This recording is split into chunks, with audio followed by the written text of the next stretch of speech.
আসসালামু আলাইকুম। সংবাদে আপনাদের সবাইকে স্বাগত জানাচ্ছি। আমি ফিরোজ তোহা। শুরুতেই আরবে কেবলস সংবাদ শিরোনাম। বাংলাদেশের সর্বশেষ গুরুত্বপূর্ণ আপডেট সংবাদে আপনাকে স্বাগত। শুরুতেই সংবাদ শিরোনাম, পরে বিস্তারিত। প্রথমেই জানাবো, ভারতের গোয়েন্দা সংস্থা রয়ের প্রধানকে নিয়ে যা বললেন বাংলাদেশের প্রধানমন্ত্রী তারেক রহমানের রাজনৈতিক উপদেষ্টা ডাক্তার জাইদুর রহমান। ভারতের প্রধানের বাংলাদেশ সফর নিয়ে জল্পনার কিছু নেই বলে জানিয়েছেন প্রধানমন্ত্রীর পলিসি ও স্ট্র্যাটেজি বিষয়ক উপদেষ্টা ডাক্তার জাইদুর রহমান। তিনি বলেছেন, প্রধান চীন থেকে ঢাকায় এসেছেন, এটা তার এক ধরনের সফর। হয়তো তার সফর শেষে সরকার কোনো বিবৃতি দিলেও দিতে পারেন। সরকারের বিভিন্ন কার্যক্রমের অগ্রগতির বিষয়ে প্রেস ব্রিফিংয়ে তিনি এমন কথা বলেছেন। এরপর জানাবো, প্রকাশ্যে ভোট হবে রাষ্ট্রপতি নির্বাচন, ৩৫ বছর পর ফিরছে ইতিহাস। বাংলাদেশে দীর্ঘ ৩৫ বছর পর দেশে আবারও ভোটের মাধ্যমে রাষ্ট্রপতি নির্বাচন অনুষ্ঠিত হতে যাচ্ছে। ত্রয়োদশ জাতীয় সংসদের সদস্যদের প্রকাশ্যে ভোটের মাধ্যমে এবার দেশের ২৩তম রাষ্ট্রপতি নির্বাচন অনুষ্ঠিত হবে। তবে বর্তমান সংসদে ২/৩ সংখ্যাগরিষ্ঠতা থাকায় ক্ষমতাসীন দল বিএনপির প্রার্থী জয় এক প্রকার নিশ্চিত হয়ে গেছে। এদিকে ঢামেক পরিচালকের পদত্যাগ দাবিতে চিকিৎসক কর্মচারীদের পাল্টাপাল্টি অবস্থান। ঢাকা মেডিকেল কলেজ হাসপাতালের প্রশাসনিক কর্মকর্তা মোহাম্মদ রেজাল ইসলামের বদলি এবং নতুন প্রশাসনিক কর্মকর্তা মোজাম্মেল হকের যোগদানকে কেন্দ্র করে চিকিৎসক ও কর্মচারীদের মধ্যে উত্তেজনা দেখা দিয়েছে। এবারে জানাবো, রামদা ঠেকিয়ে এমপির বাড়ি জমি লিখে নেন সৎ ভাইয়েরা, স্ত্রীর অভিযোগে মামলা। সুনামগঞ্জ ২ দিরাইশাল্লা আসনের সংসদ সদস্য নাসির উদ্দিন চৌধুরীর অসুস্থতার সুযোগ নিয়ে গলায় রামদা ধরে বাড়িসহ সম্পত্তির দলিল রেজিস্ট্রি করে নেওয়ার অভিযোগ উঠেছে তার সৎ ভাইদের বিরুদ্ধে। এবং সর্বশেষ জানাবো, যুক্তরাষ্ট্র ইরান আলোচনা, অচল অবস্থা বাড়ল আরও জ্বালানি তেলের দাম। যুক্তরাষ্ট্র এবং ইরানের মধ্যে শান্তি চুক্তি এবং হরমুজ প্রণালী পুনরায় খুলে দেওয়া নিয়ে আলোচনার অচল অবস্থা হয়ে পড়ায় বিশ্ববাজারে আবারও জ্বালানি তেলের দাম বৃদ্ধি পেয়েছে বলে জানা গেছে। মূলত মার্কিন যুক্তরাষ্ট্র অনেক আধিপত্যবাদ বিস্তার করে ইরানকে গুড়িয়ে দেওয়ার যে স্বপ্ন দেখেছিল, তাদের সেই স্বপ্ন একদম মাটির সঙ্গে মিশিয়ে দিয়েছে ইরানের বিপ্লবী গার্ড বাহিনীর সদস্যরা। অবস্থায় যুক্তরাষ্ট্র এবার কল্লাকাটা মাগুর মাছের মতো লাফিয়ে বেড়াচ্ছে, কিন্তু কাজে তারা কিছুই করতে পারছে না। ইরান তাদের ২০ দাঁত উপড়ে দিয়েছে। প্রিয় দর্শক, এতক্ষণ শুনছিলেন সংবাদ শিরোনাম, এবারে বিস্তারিত। তবে তার আগে বন্ধুরা, অনুরোধ থাকবে এই সংবাদটিতে একটি লাইক দিন। এই চ্যানেলে আপনি নতুন হয়ে থাকলে আমাদের সংবাদটি দেখতে দেখতে চ্যানেলটি সাবস্ক্রাইব করে রাখুন। কমেন্ট করে বন্ধুরা আপনার মূল্যবান মতামত জানিয়ে দিন আপনি বিশ্বের কোন দেশ থেকে বা বাংলাদেশের কোন স্থান থেকে আমাদের সংবাদটি দেখছেন এবং শুনছেন। আর বন্ধুরা, সংবাদটি আপনার সোশ্যাল মিডিয়া ফেসবুকে শেয়ার করে বন্ধুদেরও দেখার সুযোগ করে দিন। গাজা যুদ্ধে আপনি যদি নিরীহ ফিলিস্তিনিদের ভালোবেসে থাকেন বন্ধুরা, কমেন্টে ইয়েস লিখে পুরো বিশ্ববাসীকে আমাদের এই তাজা আপডেটটি দেখার সুযোগ করে দিন। এবারে বিস্তারিত।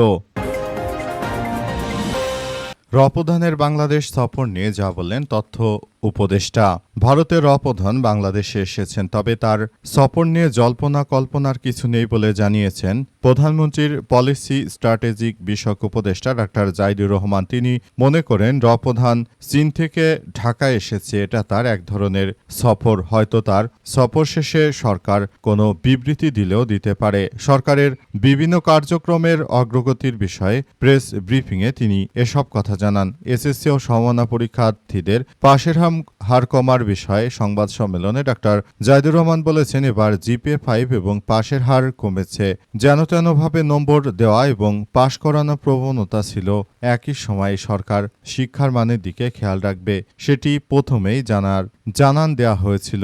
জ্বালানি তেল সরবরাহের বিষয়ে তিনি মনে করেন, দেশে নিরবিচ্ছিন্ন ও নিরাপদ জ্বালানি তেল সরবরাহ নিশ্চিত করতে বেসরকারি পর্যায়ে পরিশোধিত জ্বালানি আমদানিপূর্বক সংরক্ষণ, পরিবহন ও বিতরণ ও বিপণন নীতিমালা ২০২৬-এর খসড়া প্রণয়নের উদ্যোগ নিয়েছে সরকার। প্রস্তাবিত নীতিমালা প্রণয়নের মূল উদ্দেশ্য হল দেশের জ্বালানি নিরাপত্তা নিশ্চিত করা এবং নিরবিচ্ছিন্ন সরবরাহ বজায় রাখা, এছাড়াও একটি স্বচ্ছ ও প্রতিযোগিতামূলক ব্যবস্থা গড়ে তোলার মাধ্যমে জরুরি বা সংকট চলাকালীন পরিস্থিতি বিদ্যমান সরকারি ব্যবস্থার পাশাপাশি বেসরকারি খাতের অবকাঠামো ও বিনিয়োগ সক্ষমতাকে জাতীয় স্বার্থে এই নীতিমালার লক্ষ্য।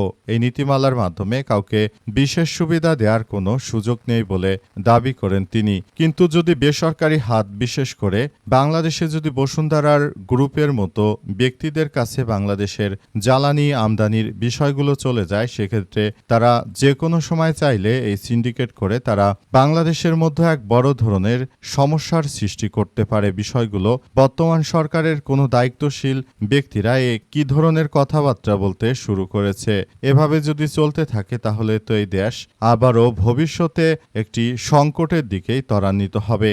এক্ষেত্রে বর্তমান সরকার যে কি স্ট্র্যাটেজি নিয়ে চলা শুরু করেছে সেটি আসলে আমরা বুঝতে পারছি না। প্রকাশ্যে ভোট হবে রাষ্ট্রপতি নির্বাচনে ৩৫ বছর পর ফিরছে ইতিহাস।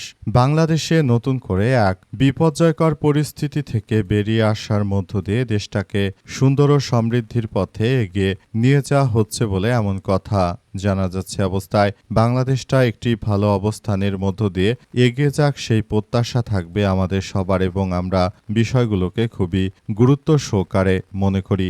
বাংলাদেশে ৩৫ বছর পর এবার প্রকাশ্যে নির্বাচন হবে এবং এই নির্বাচনের মাধ্যমে বর্তমান সময়ে যেন বর্তমান সরকার ভোটের কার্যক্রম চালিয়ে যেতে পারে, সেজন্য তারা কার্যক্রম চালিয়ে যাচ্ছে। বর্তমান বিএনপি সরকার ক্ষমতা আসার পর থেকেই তারা এই বিষয়গুলোকে খুবই গুরুত্ব সহকারে দেখছে। বর্তমান সময়ে সরকার আসলে চাইলে অনেক কিছু করতে পারে।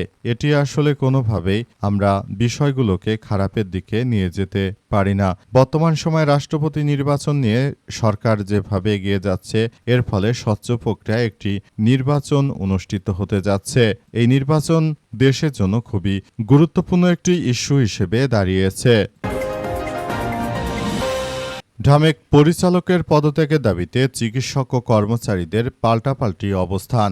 ঢাকা মেডিকেল কলেজ হাসপাতালের প্রশাসনিক কর্মকর্তা মোহাম্মদ রেজাউল ইসলামের বদলি এবং নতুন প্রশাসনিক কর্মকর্তা মোজাম্মেল হকের যোগদানকে কেন্দ্র করে চিকিৎসক ও কর্মচারীদের মধ্যে উত্তেজনা দেখা দিয়েছে। চিকিৎসক ও শিক্ষার্থীদের একটি পক্ষ হাসপাতালের পরিচালক ব্রিগেডিয়ার জেনারেল আসাদুজ্জামানের পদত্যাগ দাবি করে তার কক্ষে অবস্থান নিয়েছে। অন্যদিকে তৃতীয় ও চতুর্থ শ্রেণীর কর্মচারীরা তাদের সহকর্মী মোহাম্মদ হানিফকে মারধরের অভিযোগের বিচারের দাবিতে পরিচালকের কাছে স্মারকলিপি দিতে এসে অবস্থান নিয়েছে। আজ দুপুরে ঢাকা মেডিকেল কলেজ হাসপাতালের প্রশাসনিক ব্লকে গিয়ে এমন চিত্র দেখা গেছে। সময় হাসপাতাল এলাকায় অতিরিক্ত পুলিশ মোতায়েন করা হয়। দুপুর 12টার দিকে চিকিৎসক ও শিক্ষার্থী একটি দল হাসপাতালের পরিচালকের কক্ষে প্রবেশ করে দফা এক দাবি এক পরিচালকের পদত্যাগ স্লোগান দিতে থাকেন। পরে তারা পরিচালকের কক্ষে অবস্থান নেন। প্রশাসনিক কর্মকর্তা রেজাউল ইসলামের বদলি এবং তার পরিবর্তে নতুন কর্মকর্তার যোগদানকে কেন্দ্র করে কয়েকদিন ধরেই হাসপাতালটিতে উত্তেজনা বিরাজ করছিল। সম্প্রতি প্রশাসনিক কর্মকর্তা মোহাম্মদ রেজাউল ইসলামকে ময়মনসিংহ মেডিকেল কলেজ হাসপাতালে বদলি করা হয়। একই সঙ্গে ময়মনসিংহের প্রশাসনিক কর্মকর্তা মোজাম্মেল হককে ঢাকা মেডিকেল কলেজ হাসপাতালে বদলি করা হয়। তবে মোজাম্মেল হককে ঢাকা মেডিকেলে যোগদান করতে না দেওয়ায় চিকিৎসকদের একটি পক্ষ পরিচালকের সঙ্গে দফায় দফায় বৈঠক করে। ওই পক্ষের চিকিৎসকরা মোজাম্মেল হকে দ্রুত যোগদান দেওয়ার দাবি জানিয়ে আসছিল। গত রোববার স্বাস্থ্য অধিদপ্তর থেকে প্রশাসনিক কর্মকর্তা রেজাউল ইসলামকে ময়মনসিংহে বদলি করে আদেশ দেওয়া হয়। এর আগে সোমবার চিকিৎসকদের ওই পক্ষ রেজাউলের কক্ষে তালা দিতে গেলে শ্রেণীর কর্মচারী মোহাম্মদ হানিফের কাছে তালা চানের সময় চিকিৎসকরা তাকে মারধর করে বলে অভিযোগ করেন হানিফ। রামদা থেকে এমপির বাড়ি জমি লিখে নেন সৎ ভাইরা, স্ত্রীর অভিযোগে মামলা। সুনামগঞ্জ 2 দিরাল্লাহ সাল্লা এবং এ আসনের বিএনপির সংসদ সদস্য অচল নাসির উদ্দিন চৌধুরীর অসুস্থতার অভিযোগ নিয়ে গলায় রামদা ধরে বাড়িসহ সম্পত্তি দলিল রেজিস্ট্রি করে নেওয়ার অভিযোগ উঠেছে তার সৎ ভাইদের বিরুদ্ধে। এ ঘটনায় 10 আগস্ট দুপুরে সুনামগঞ্জের অতিরিক্ত চিফ জুডিশিয়াল ম্যাজিস্ট্রেট আদালত বা দিরাই আমলি আদালত নাসির চৌধুরীর 3 ভাইসহ 8 জনের বিরুদ্ধে মামলার আবেদন করেন এমপির স্ত্রী পারভিন আক্তার। পরে সেই আদালতের বিচারক মোহাম্মদ জসিমউদ্দিন মামলাটি আমলে নিয়ে তদন্ত করে প্রতিবেদন দেওয়ার জন্য পুলিশের অপরাধ তদন্ত বিভাগকে নির্দেশনা দিয়েছেন।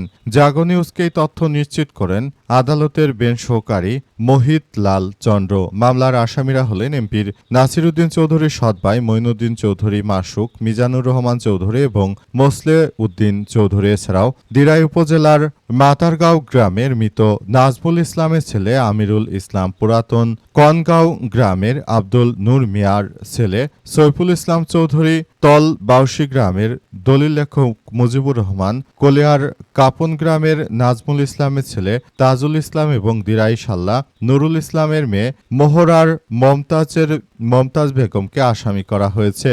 মামলায় এমপির স্ত্রী উল্লেখ করেছেন যে নাসির উদ্দিন চৌধুরী তিনি অসুস্থ হয়ে পড়ার কারণে তার ভাইরা এই ধরনের একটি ঘটনা ঘটিয়েছে। এই ধরনের ঘটনা ঘটিয়ে তারা মূলত তার ভাইকে শুধু এভাবেই শেষ করেনি, বরং তারা আমাদের সঙ্গেও এমন কিছু আচরণ করেছে যেটা মেনে নেওয়া যায় না বলে এই কথা উল্লেখ করা হয়েছে। আরও বলা হয়েছে এই ধরনের ঘটনা কেউ যেন আর ঘটাতে না পারে সেই ব্যাপার নিয়ে সবাইকে আরও বেশি সজাগ থাকার জন্য উদাত্ত আহ্বান জানানো হয়েছে।